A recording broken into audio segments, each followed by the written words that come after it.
What's up, everybody? It's your boy Wes Grant. You're watching Sub Urban Nerd. This is a channel where I give my nerd views on today's nerd news. First topic on our nerd rundown is good news. Patty Jenkins. I'm gonna keep doing it every time I say that name.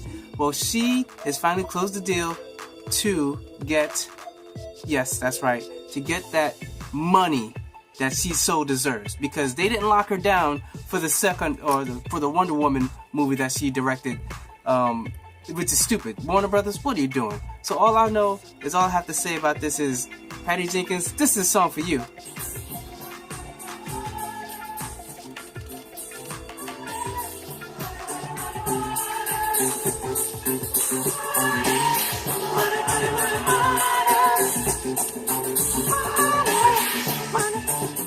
So, that being said, Patty Jenkins, congratulations, because she did not only just get money on top of that, she also got, what was it? I believe $7 to $9 million is the estimated amount that she got given to direct the second Wonder Woman, but she also got some points on the back end of the movie, which sort of people like the top tier people only get those, like the top directors, like how you say, Steven Spielberg, like, for instance, or maybe even or the people that you know of that have gotten that is Robert Downey Jr., Iron Man. That's why he gets so much money, because he's got those points. After the first Iron Man, he renegotiated his thing, and that's why he gets paid so much now.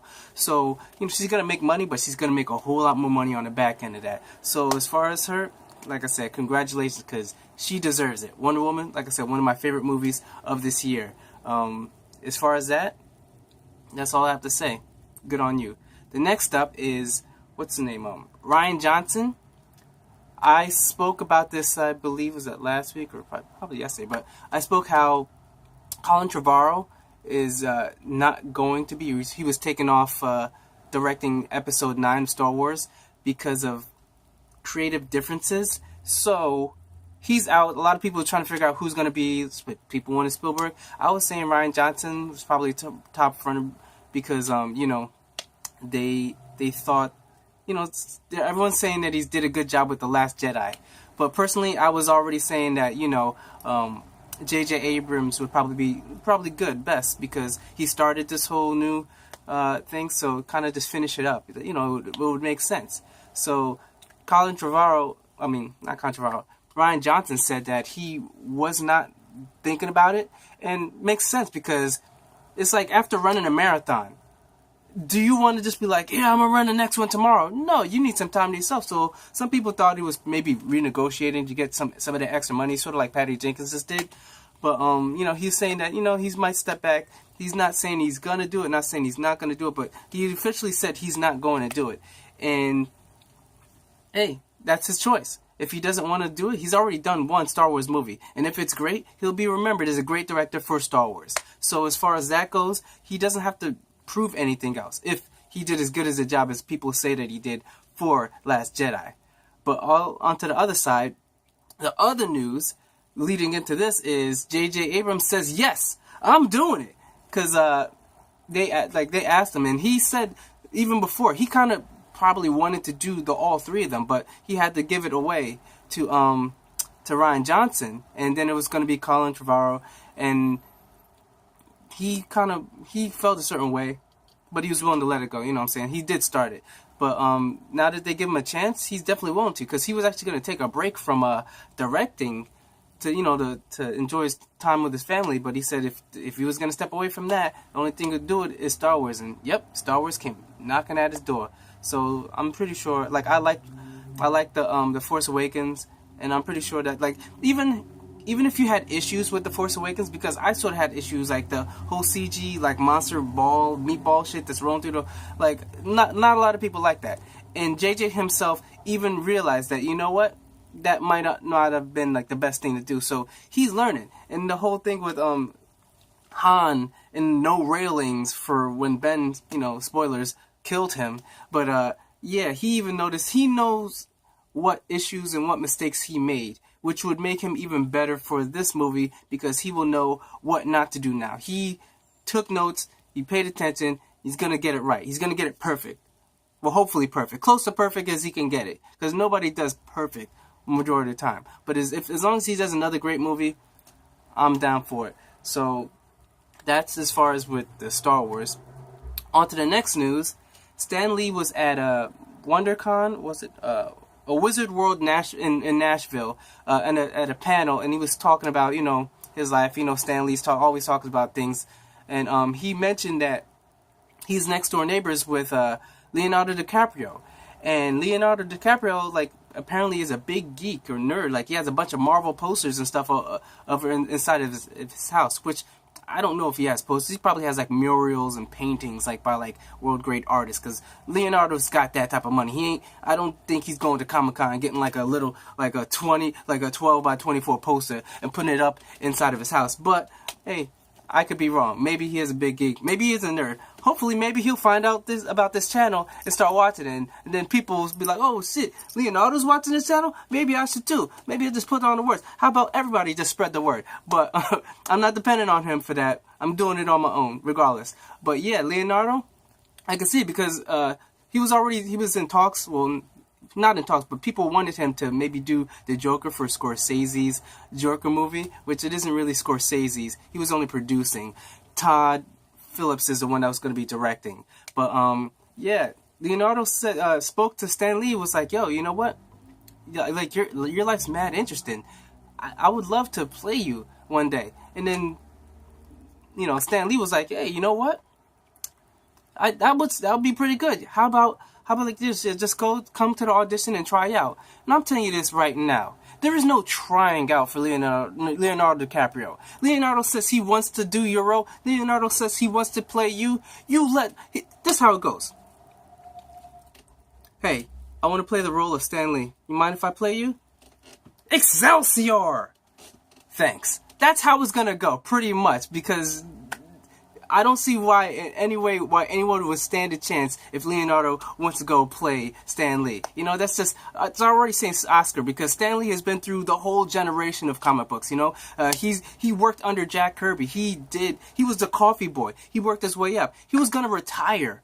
He was going to retire from comic books when he just had the idea of the Fantastic Four. That was a shot in the dark. That was pretty much like Lucas's, George Lucas shot in the dark for Star Wars, because George Lucas was going to stop too. And then Star Wars was his last shot, and that just somehow took off. And bam, that's what it was. So same thing with Stan Lee. He shot for that Fantastic Four, and it took off.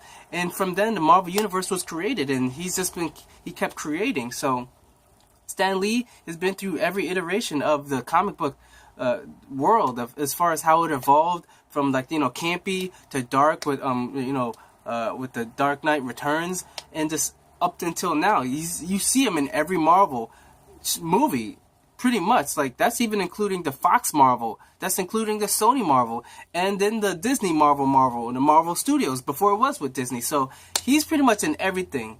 So I would definitely look forward to seeing it. I want to see this guy's life, because he's like, not the he's sort of like the Hugh Hefner of comic book characters. You know what I'm saying? He's dipped his hands in everything, as nasty as that sounds. But yeah, I would definitely look forward to seeing Leonardo DiCaprio play Stan Lee in a movie, because it just sounds like a good combination. And Leonardo, like, I could sort of see him playing it, but Stan Lee started when he was 16, so they might have to Benjamin Button Leonardo, make him look younger. So that might work, but as far as Leonardo playing him, great. Definitely look cool. He still sort of has a young face. As long as he shaves everything, then maybe a little bit of Benjamin Button, he can still play it off. But yeah, looking forward to that. The next thing is THR reports that Daniel Day Kim, he's going to be the character that Ed Skrein was supposed to play in the Hellboy, and power too, because Ed Skrein actually stepped away because he said it was too much whitewashing. Like, the character in the comic books is an Asian guy, Asian American or something like that. So he figured, like, yo, him himself is a mixed race. So he was like, why are we taking away from there's not that many lead roles for Asian Americans, so why are you taking this away? Why don't you cast someone that's Asian American? Because he didn't know when he went for the role. So once he found out, and there was a bunch of outcry on Twitter and all that, he realized and was like, yo, how about you guys get something? Which brought a lot of light to it. So Daniel Day Kim's going to be playing the character that he was going to play in the werewolf or were jaguar thing. But except he's actually in another kind of controversy, how, like, because he's in Hawaii Five-0, and he stepped away from that show because him and the other female Asian lead, they weren't getting the same pay as the two white leads. So he was like, yo, we're all four of us the same leads. How come they are getting way more than us? How about we want to get paid the same as them? But Hawaii Five-0 didn't want to, so they pretty much let them go. So it's a little bit of controversy, but hey, he's still working. This looks like a good step for him. So, good on him. So good luck on this new role that you're going to be playing. The next one, Zack Snyder. He's not going to be doing any press junkets or going out for the Justice League movie, which I understand, because you know what? There's going to be too many questions. They're going to be asking him too many things about why is this, how much of the movie is this and that, when they should just be focusing on the movie itself. Because, he stepped away because of personal reasons, because his daughter committed suicide. So, you kind of don't want to bring too much light to that. Let the dude just deal with his things, just stay off, because he's still helping with the DC universe, but he doesn't need to. And if they bring out if Zack Snyder doesn't come out, if they bring out Joss Whedon, who took over, there's still going to be that question. So they pretty much, I believe, they're just letting out just the cast to do the junkets, and which makes sense. Let them just talk about how happy they are to do the movie, how much fun it was, and all that. So they don't have to worry about none of that business. You know what I'm saying? So it's a pretty good plan. I think that's what they should do. Next, Venom. It was supposed to start shooting this month, but they're going to be shooting next month. So it only got pushed back 1 month. So, with the Tom Hardy, he's supposed to be playing Venom. So I still don't know how I feel about that. Hopefully it works out, because I don't know how they're going to have a universe. They said technically sort of the new Spider-Man with Tom Holland is going to be in this thing somewhat, but I don't know how they're going to do it. So we'll see. And then last on the Nerd Rundown is Great American Hero. It's going to be reshot. It's going to be like a reboot. I believe it's going to be with a female. I could be wrong, but I believe that's what they said, because they've done it before, but it's not. It wasn't the show like they have it on a DVD like extra. They were planning on doing it, but I don't think it came to fruition. So if they're going to do it now with a female, hey, roles can be switched. It doesn't always have to be a guy. It works out for different things. Gender swapping, race swapping, it doesn't really matter. As long as you make a good film, good directing, that's all that matters. But that's all for today for the for the Nerd Rundown. And remember to just just like down here, subscribe to the button right over here, and to catch up on the news from yesterday, just click on this notation. So thank you for watching. I'm Wes Grant. This is Urban Nerd, and you've just been nerdified. Thank you. See you tomorrow.